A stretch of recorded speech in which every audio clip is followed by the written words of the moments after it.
Hi అండి. అందరికీ నమస్కారం. Welcome to my channel. ఈ వీడియోలో పెన్షనర్లకు శుభవార్త వచ్చేసింది. సుప్రీం కోర్టు తీర్పు అమలు. వీళ్ళందరికీ కూడా అధిక పెన్షన్ 6,500 అంటూ. మరి ఈ అప్డేట్‌కి సంబంధించిన పూర్తి వివరాలు వీడియోలో తెలుసుకుందాము. వీడియో అయితే ఎక్కడ గాని స్కిప్ చేయకుండా ఎండ్ వరకు చూసేయండి. అప్పుడే ఇన్ఫర్మేషన్ పూర్తిగా అర్థమవుతుంది. అలాగే వీడియో చూస్తున్న ప్రతి ఒక్కరు వీడియోకైతే లైక్ చేయండి ఫ్రెండ్స్. ఈ వీడియోని తోటి పెన్షనర్ మిత్రులతో అయితే షేర్ చేయండి. కొత్తగా చూస్తున్న వారు ఇంకా ఎవరైనా సబ్స్క్రైబ్ చేసుకోకుంటే వెంటనే మన ఛానల్‌ని సబ్స్క్రైబ్ చేసుకోండి. దీని ద్వారా నేను చేసే లేటెస్ట్ వీడియోస్ అన్నీ మీ వరకు రీచ్ అవుతాయి. ఇక ఆలస్యం చేయకుండా వివరాల్లోకైతే వెళ్ళిపోదాము.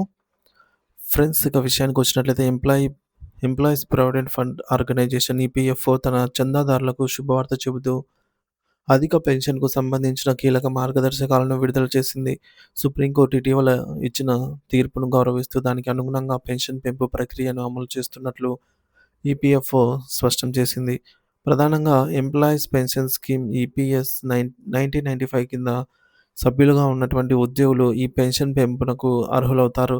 ముఖ్యంగా సెప్టెంబర్ 1, 2014 నాటికి సభ్యులుగా ఉండి, ఆ తర్వాత కూడా సర్వీస్‌లో కొనసాగుతున్న వారికి ఇది వర్తిస్తుంది.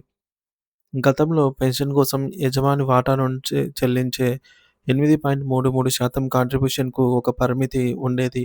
కానీ సుప్రీంకోర్టు తీర్పు ప్రకారం ఇప్పుడు ఉద్యోగులు మరియు యజమానులు ఉమ్మడిగా అంగీకరిస్తే ఆ పరిమితిని దాటి తమ వాస్తవ వేతనం పైన ఆహ్, డీఏ వచ్చేసి మనకి 8.33% అంటే actual basic salary plus DA అనమాట. మొత్తం 8.33% మొత్తాన్ని పెన్షన్ ఫండ్‌కు మళ్లించే వెసులుబాటు కల్పించారు. దీనివల్ల పదవీ విరమణ తర్వాత వచ్చే నెలవారీ పెన్షన్ మొత్తం గణనీయంగా పెరిగే అవకాశం ఉంటుంది. సుప్రీంకోర్టు తన ఆదేశాల్లో ఈ ఆప్షన్ ఎంచుకోవడానికి సభ్యులకు 4 నెలల గడువును కూడా నిర్దేశించింది. ఎవరైతే ఈ హయ్యర్ పెన్షన్ ఆప్షన్‌ను ఎంచుకోవాలనుకుంటున్నారో వారు తమ ప్రాంతీయ ఈపీఎఫ్ కార్యాలయాన్ని సంప్రదించాల్సి ఉంటుంది. అక్కడ కమిషన్ నిర్దేశించిన ప్రొఫార్మాలో అవసరమైనటువంటి డాక్యుమెంట్లను మరియు జాయింట్ డిక్లరేషన్ పత్రాన్ని సమర్పించాలి. అంటే ప్రావిడెంట్ ఫండ్ పీఎఫ్ ఖాతా నుండి కొంత మొత్తాన్ని పెన్షన్ ఫండ్‌కు మళ్లించడానికి వీరు అనుమతిస్తున్నట్టుగా అంగీకారం పత్రాన్నయితే ఇవ్వాల్సి ఉంటుంది. దీనివల్ల మీ పీఎఫ్ కార్పస్ కొంచెం తగ్గుతుంది. కానీ నెలవారీ పెన్షన్ పెరుగుతుంది.